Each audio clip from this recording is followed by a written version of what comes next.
Okay, thanks Sean, and thanks Reed Corporate for the invitation to present here today. This is my first time presenting at the Gold Coast Conference.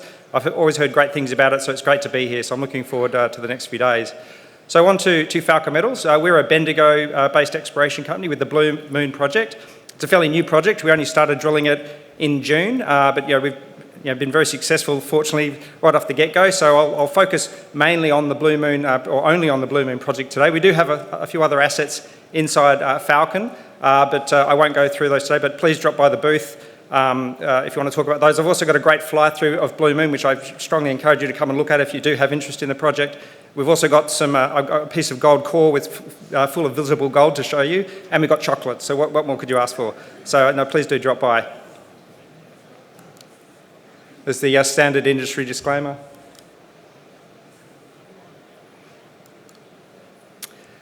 Okay, so Blue Moon is in the Bendigo zone. Now the Bendigo zone is one of the world's great gold provinces. There's been several multi-million ounce world-class ore bodies in the Bendigo zone, the most famous of which being Bendigo itself, obviously, and the Fosterville gold mine. Now, a lot of you would have heard of the Fosterville gold mine owned by Agnico Eagle. This was a bit of an ugly duckling in the Victorian gold scene for many years until Kirkland/Agnico discovered the Swan zone at Fosterville, which was a truly amazing discovery, nearly 50 grams reserve, and it made a lot of money for Agnico Eagle in 2020-21 onwards, where it was turning out $1 billion a year of free cash flow in a much lower gold price environment. So that really did put Victoria back on the map. It led to a real land rush around Fosterville in 2021. There was a big tender process where every gold company wanted the exploration blocks around Fosterville, and that drew a lot of attention to Fosterville, and quite appropriately, given how good the Swan zone was. And that's really where the opportunity for Falcon came along, because while everyone was so focused on Fosterville, which is truly extraordinary, no one was paying any attention to Bendigo. And just as we were listing Falcon, we spun out of Chalice, that Bendigo exploration licence that you can see there in that dark blue where Blue Moon is, that exploration licence became available. And we pegged it. Only one other company pegged it. There was very little fanfare, no fuss, just run-of-the-mill exploration pegging. We were very happy to get it because we believed that northern extension of Bendigo had never been properly explored. So we were very excited to get that ground. And obviously, the rest is history. We've drilled our first hole and a few wedges and got some spectacular high grades. So it really did prove that concept that that we have really got this untapped potential with the northern extension of the Bendigo goldfield, and which we're actively drilling. So a quick corporate snapshot. Share price in around 80 cents at the moment, market cap of around sort of 170 million. As Sean said, we've just raised money, so we've got 27.8 million when we did the capital raising last month. And that cap raise really did enable us to really set up our register beautifully. We've got a fantastic set of institutional shareholders, Franklin Templeton, who are already there. They topped up to 8.3%. Jupiter, a very good UK gold investor, put into the raising, and they've been buying aggressively on market and increasing their position. Tim Guida, who's here today, you would probably know him very well. He's been a big supporter. Obviously, he got his shares via the Chalice spin out, but he's a big supporter of Falcon, and then a few other names there. So a really who's who of the institutional gold space. So very delighted to have that register support. Sean's already talked about the board a bit with Mark Bennett. He's a bit of a legend. He's made multiple discoveries, the most famous of which being the Nova Bollinger discovery when he was at Sirius Resources, sold to IGO for nearly $2 billion just on 10 years ago. He now lives in Melbourne, so it's great to have someone of Mark Bennett's experience to draw upon. And he really is got a wise head on his shoulder, and he's a fantastic geologist, so it's really great to have Mark Bennett involved. A lot of you here would know of Alex Dorsey. I'm sure he's been on this stage a lot of times in the last few years. Tremendous success with Chalice, with the Gonaville discovery in WA. He was the guy that initially pegged a lot of the Pyramid Hill project ground in Falcon before we spun out. So he's got great passion for Bendigo Gold, and he was the one that saw the opportunity with what was happening with Fosterville. So it's great to have Alex's ongoing support. Katina Law's a very experienced finance and governance director in Perth. Pradeep's our ex-Big Four accounting CFO, which is handy. And Doug Windsor's a Bendigo born and bred geologist. So he's the guy that saw that opportunity at Blue Moon. He's worked all around the world for BHP, De Beers. He's worked at IGO for quite a while in WA, but he's come back to Bendigo where he grew up and went to school and went to university and lives to find the next big gold deposit. So he's really been the guy that has driven this Blue Moon process. So on to Blue Moon itself. So that believe it or not, on that image on the left where the shed is, that's actually our drill rig. There's a drill rig inside that shed. It's an acoustic shed. We didn't have to put up an acoustic shed. We just decided that if this first hole at Blue Moon was going to be successful, we could be drilling here for a very long time. So we wanted to make sure that we had the community on board right from the beginning. As I said, we didn't have to put up a shed. The nearest houses are about 650 metres away, and there's only 4 of them. So it's far enough away where you probably can't hear the drill rig. But we just thought, look, let's do the right thing right from the beginning. Plus, it makes it look a bit nicer. And I think we are going to be here for a while, I think. So it probably was the right decision. Now, this shed is sitting in what's called the Bendigo Regional Park. Now, this is Crown land, and it's basically an unrehabilitated mining area from the gold rush. So this is covered in mullock dumps and tailings dams and waste dumps and shafts and holes everywhere, and it's been basically left to regrow. So it's not a pristine environment whatsoever. There's no conservation value here at all. So as long as we're doing low impact exploration, which is a guideline in Victoria, it's quite simple to get approval from Resources Victoria to do low impact exploration, and then we just need the Parks Victoria approval to drill here. So far we've had no issues at all getting approval to get drill pads up and running, and in fact we've got new applications in now for other drill pads, which we hope to get soon, so we can get the second rig up and running. Oh, and before I go, that's what the visible gold looked like. That was the 543 gram hit that we announced in July, and that's the one that really got things moving. And geologists can spend their whole careers without seeing gold like that. So onto the project in a bit more detail. So that dark blue area is our permit. That zone in the middle with the red lines running through it, that's the historical Bendigo goldfield.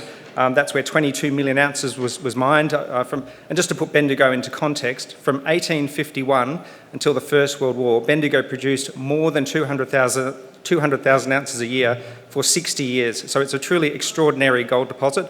But that's with the government. That's not available. We don't own that, and we don't really have any interest in it. What we're interested in is that northern extension as you go from Bendigo onto where Blue Moon is. Now, when we got this permit granted in mid-23, we collected a lot of data. We got a hold of a 3D reconstruction of the whole Bendigo underground mine and workings and drilling, which I have on a fly-through at the booth, which, again, I encourage you to come and look at. I paid a historian to go through the library and get all the old mine records, because we wanted to put this first hole in the best spot on that Blue Moon permit. And we chose the Garden Gully line, which is that line of reef that runs right up the middle, because Bendigo's made from lines of reef. And that was a 5.2 million ounce line of reef on its own, the Garden Gully line. So it was the best reef at Bendigo.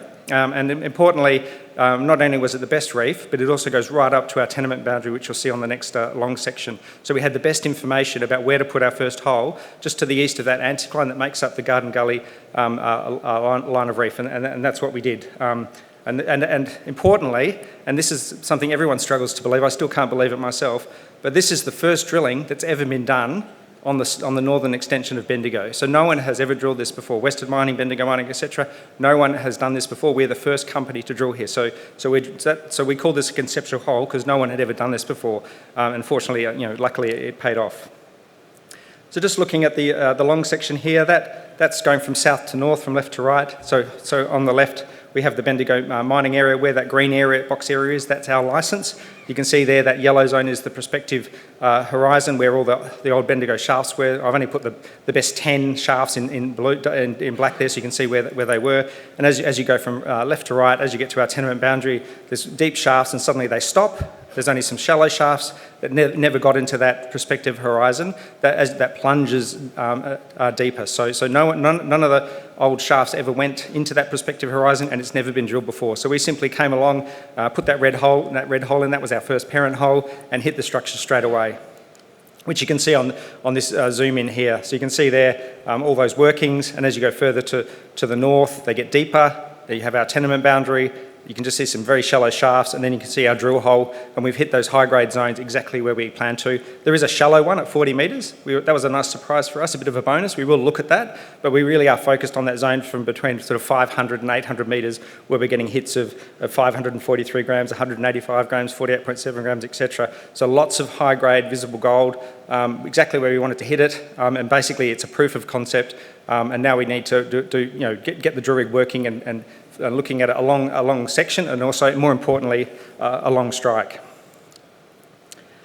Now this is just to show you what a Bendigo goldfield, a gold deposit looks like in cross-section. So on the left here, that's a cartoon of an idealised section. So you have the folded beds, that's called the anticline, and you have that black line down the middle is the hinge. And basically these form by the fluids when it's deeper and under pressure and temperature when they're buried. The fluid goes up from the left-hand side, up the bedding, hits the fold hinge, and the gold drops out at the fold hinge and to the east of that anticline limb. So and all those red zones are all the different types of structures where you get mineralisation at Bendigo. So we quite simply drilled a hole down the eastern side of that anticline, which we knew because it was outcropping and mapped, and we knew exactly where it was. And then right from the surface all the way down to 800 metres, we kept on hitting mineralised structures. So and you can see there all the grades, and you can see in that zoom in, we've now done quite a few wedge holes across the fold hinge, and now we're going back the other way to the east, and you can see those dashed lines. They're the wedge holes that we've just recently completed, wedge 4, we're doing wedge 5 at the moment, and we'll probably do wedge 6 in between the parent hole and wedge 5. So that's all ongoing, so all those will have assays pending, and the next step will be, once we finish this section, we'll be drilling along strike. So what we've proved here is we have multiple stacked Bendigo structures with high grades and visible gold, which is exactly what we couldn't have asked for more. So that's what we've got,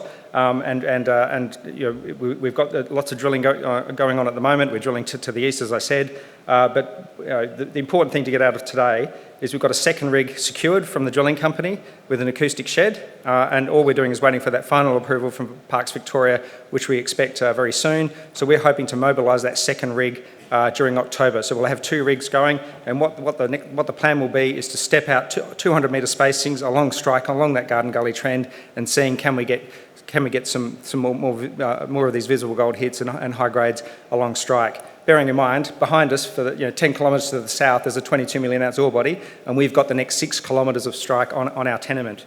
And the figure that best shows that is this old map, which I've got in huge on our booth. Another good reason to come by the booth.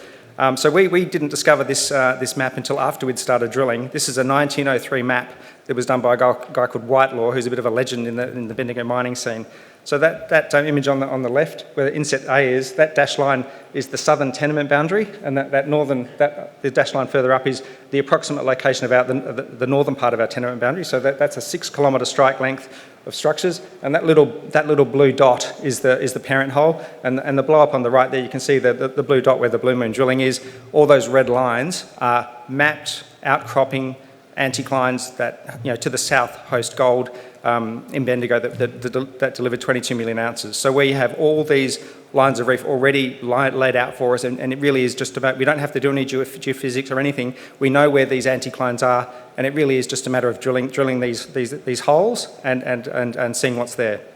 So I think I can really see us drilling here for quite some time, especially if we keep on being successful and keep hitting these mineralised structures. So just to finish, look, I think we've got a great team. We've got a board that's made multiple discoveries, people that have been on this stage and talked about their world-class discoveries before. We're hitting high-grade visible gold in Bendigo, which is one of the world's great gold deposits, with hits of up to 543 grams per tonne, which, again, I've got a piece of core at the booth. We've got 6 kilometres of a strike to the north, and we've got 10 structures at least to explore along that 6 kilometre strike. So. And importantly, we've also got the cash to do this properly with more than 27 million in the bank. Thanks very much.